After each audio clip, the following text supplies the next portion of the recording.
Good bad ugly அப்பாவுக்கும் பையனுக்குமான ஒரு sentiment படம் தான் இது. இந்த படத்தோட ஒன்லைன் ஸ்டோரி என்னன்னா, ஏகேவோட பையனை ஏதோ ஒரு ப்ராப்ளத்து மூலமாக போலீஸ் பிடிச்சி ஜெயிலில் போடுறாங்க. ஏகே அந்த பையனை எப்படி வெளியே கொண்டு வர்றதுன்னு பார்த்தீங்கன்னா இந்த படத்தோட ஒன்லைன் ஸ்டோரி.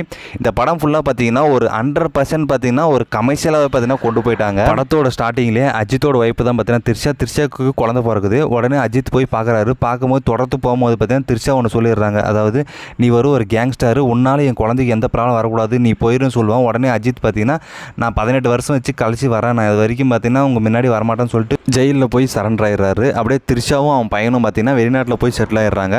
உடனே அவங்க பையன் பெருசாகி எங்கள் அப்பா எங்கன்னு கேட்கும்போது திரிஷா மேம் பார்த்தீங்கன்னா உங்கள் அப்பா ஒரு பெரிய பிஸ்னஸ் மேனு, உடனேலாம் பார்க்க முடியாது, அவர் வருவார்னு சொல்லி சமாளிச்சிருவாங்க. உடனே பார்த்தீங்கன்னா அவங்க பையன் எனக்கு 18வது பர்த்டே வரும்போது எங்கள் அப்பாவை நான் பார்த்தே ஆகணும்னு சொல்லி உடனே அவங்க அப்பாவுக்கு வீடியோ கால் பண்ணுறான். ஜெயிலில் இருந்தாலும் சரி பிஸ்னஸ் மேன் மாதிரி பார்த்தீங்கன்னா காட்டிக்கிறாரு. ஏன்னா ஜெயிலில் இருக்கிற போலீஸ் பார்த்தீங்கன்னா ஒரு பெரிய நட்பில் பார்த்தீங்கன்னா அஜித் இருக்காரு.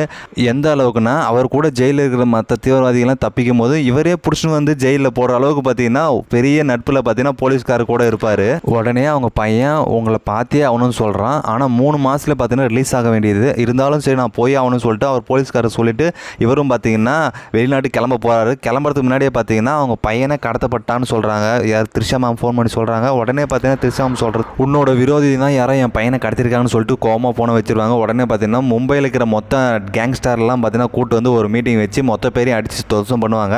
ஆனால் அந்த வெளிநாட்டிலேருந்து ஃபோன் வரும் அவங்க ஃப்ரெண்ட்ஸுக்கிட்ட இருந்து. உடனே பார்த்தீங்கன்னா நம்ம மும்பையிலேருந்து யாரும் பார்த்தீங்கன்னா நம்ம பையனை கடத்தலை, இங்கே இருக்கவங்க தான் யாரும் கடத்திருக்காங்கன்னு சொல்லிட்டு உடனே பார்த்தீங்கன்னா வெளிநாட்டுக்கு வரனே பார்த்தீங்கன்னா ஏகே கிளம்பிடுறாரு.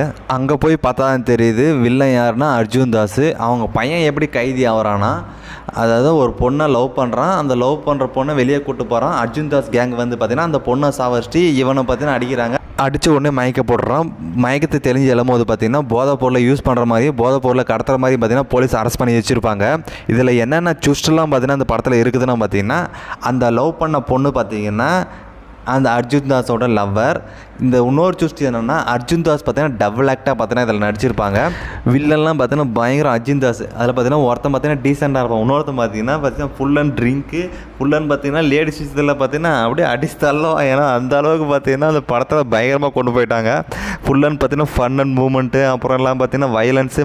ஆனால் ஒரு ஹீரோ முன்னாடி நிற்கணும்னா ஒரு எந்த அளவுக்கு ஒரு வெறித்தனமான ஒரு வில்லனாக இருக்கணும் பார்த்தீங்கன்னா எல்லாத்துலேயும் பார்த்தீங்கன்னா அந்த படத்தில் வச்சு செஞ்சுட்டாங்க.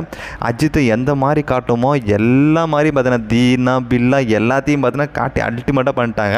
இதில் ஒரே ஒரு குறை என்னென்னா பார்த்தீங்கன்னா காட் பிளஸ் யூ சாங் ஃபஸ்ட்டாக போட்டாங்க. ஓஜி சமூகம் சாங்கை ஃபஸ்ட்டாக போட்டதானா பயங்கரமாக இருக்கும். காட் பிளஸ் யூ சாங் பார்த்தீங்கன்னா அந்த அளவுக்கு பெருசாக ஒர்க் ஆகிற மாதிரி எனக்கு தெரியல தேட்டரில். ஆனாலும் பார்த்தீங்கன்னா நல்லா இருந்துச்சு. இருந்தாலும் பேஸ் பார்த்தீங்கன்னா நான் இருந்த தேட்டரில் ஒர்க் ஆகலன்னு நினைக்கிறேன்.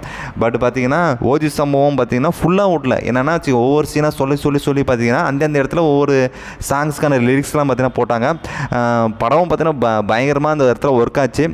ஃபுல் அண்ட் ஃபுல் பார்த்தீங்கன்னா ஒரு ஃபேன் பாய் சம்பவங்க. ஜிவி பிரகாஷ் பின்னாடியே வச்சு பார்த்தீங்கன்னா மிரட்டுறாரு. இன்னொரு பக்கம் பார்த்தீங்கன்னா சீன்ஸு டைலாக்லாம் பார்த்தீங்கன்னா ரைட்டிங் பயங்கரமாக எழுதியிருக்காங்களா சாமி. அந்த புளி சாங் இருக்குது பார்த்தீங்களா, ஐயோ தேட்டரில் கேட்கும்போது அப்படியே சும்மா கன் மாதிரி, அதாவது பயங்கரமான சவுண்டு வந்து பார்த்தீங்கன்னா உள்ளே அப்படியே இறங்குதுங்க. அப்படியே புள்ளி அப்படின்னு பயங்கரமான ஒரு ரெஸ்பான்ஸ் பார்த்தீங்கன்னா தேட்டரில் பயங்கரமாக இருந்துச்சு. இந்த லாஸ்ட்டாக ஒரு படம் முடிஞ்சு போகும்போது பார்த்தீங்கன்னா அந்த ஒரு 10 நிமிஷம் நினைக்கிறேன், அந்த அளவுக்கு பார்த்தீங்கன்னா அந்த ஷூட்டிங் எடுத்த வீடியோலாம் பார்த்தீங்கன்னா போட்டு காட்டியிருப்பாங்க. அது பார்க்குறது மொத்த பேருமே யாருமே வெளியே போகல, எல்லாம் ஃபுல்லாக தேட்டரையும் ஆஃப் ஆனதான் பார்த்தீங்கன்னா மொத்த பேருமே வெளியே போனாங்க. அந்த அளவுக்கு பார்த்தீங்கன்னா ஆடியன்ஸ் பார்த்தீங்கன்னா என்ஜாய் பண்ணி பார்த்தாங்க. ஒரு தரமான படத்தை கொடுத்துட்டாங்க.